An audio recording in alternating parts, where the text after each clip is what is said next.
Do you know that historically, there are Christians out there that claim Jesus to only be the Messiah, and not a God? Who are these Christians? What had happened to them?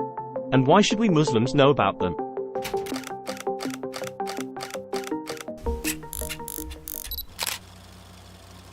Islam believes that there had been many prophets sent to societies in order to establish monotheistic beliefs, which is the worship of only the one true God. But over time, after the death of that prophet, that message would eventually be corrupted.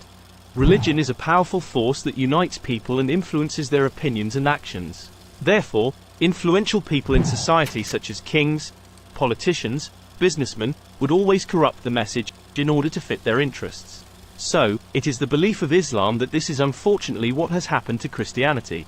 Roman emperors in the early church had molded the teachings of the Jewish prophet Jesus into a new creed, establishing Jesus himself to be a divine figure, whereas he himself was calling for and teaching of the worship of God alone.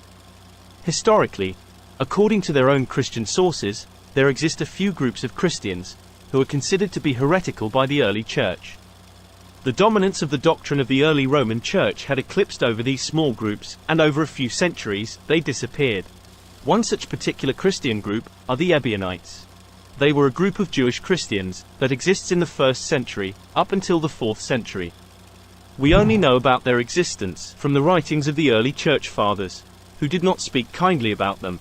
They are mentioned by the early church fathers, like Justin Martyr, Hippolytus, Tertullian, Irenaeus, and Epiphanius. They often labeled the Ebionites as heretical Judaizers, because they were stubbornly clinging to the law of Moses, and they also rejected many of the mainstream important Christian belief. So who are the Ebionites?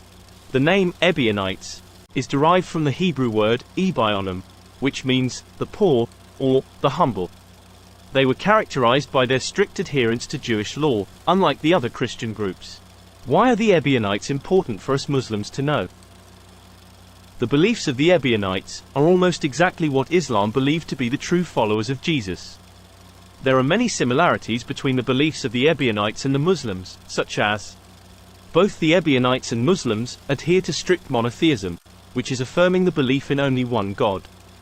The Ebionites also rejected the concept of the Trinity, and strongly believe in the oneness of God. Obviously, this is very different from normal Christian beliefs, but is exceedingly similar to the belief of Muslims. Both the Ebionites and Muslims rejected the idea of Jesus' divinity. They considered Jesus only as a human Messiah, and a human prophet. They even considered Jesus to be not as important as Moses, because Moses established the laws that they follow. Unlike the mainstream Christians today, the Ebionites believes in the importance of observing religious laws and commandments. They adhere to Jewish laws, while Muslims follow the Sharia law, established by Prophet Muhammad, peace be upon him. The Ebionites were Jewish Christians, so they strictly observed the dietary laws and restrictions of Moses. Similarly to them, we Muslims also strictly follow the dietary laws from the Quran, which is abstaining from consuming non-halal animals and drinking alcohol.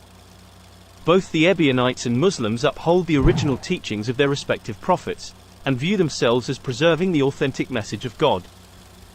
So why are the Ebionites hated and considered to be heretics by the early church fathers? The Ebionites believed that Jesus was the Messiah and a prophet, but they did not consider him to be divine. They rejected the concept of the virgin birth and believed that Jesus was a human being. Although we Muslims believe in the virgin birth, as stated clearly in the Quran, it is understandable that the Ebionites may not believe in the virgin birth, since they are not able to verify this miracle, as they only had stories of this particular event. They also rejected the idea of Jesus' atoning sacrifice, emphasizing instead the importance of following Jewish law and performing good works for salvation. This is considered to be heresy by the Christians, even until today. The Ebionites even had their own version of the Gospel of Matthew, known as the Gospel of the Ebionites, which has not survived in its original form, but is known through quotations and references in the writings of early Christian authors. They also rejected the writings of Paul, considering him an apostate from the true teachings of Jesus.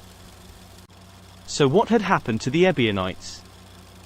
Sadly, the Ebionites slowly decline and disappears as a distinct religious community.